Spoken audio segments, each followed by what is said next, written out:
Papasok na yan sa itlog niya mga kalapatids.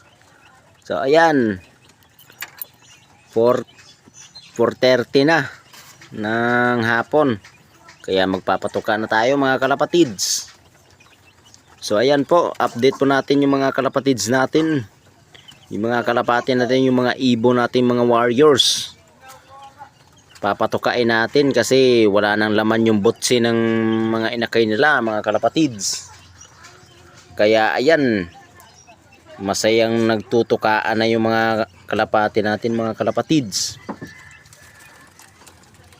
Tapos ito nga pala yung pasaway kong anak mga kalapatids.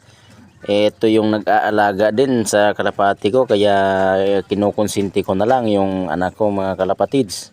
Kasi mahilig din to magkakalapati. Manang-mana talaga sa papa niya mga kalapatids. Kung wala ako, minsan siya yung nagpapatuka sa kalapati ko mga kalapatids.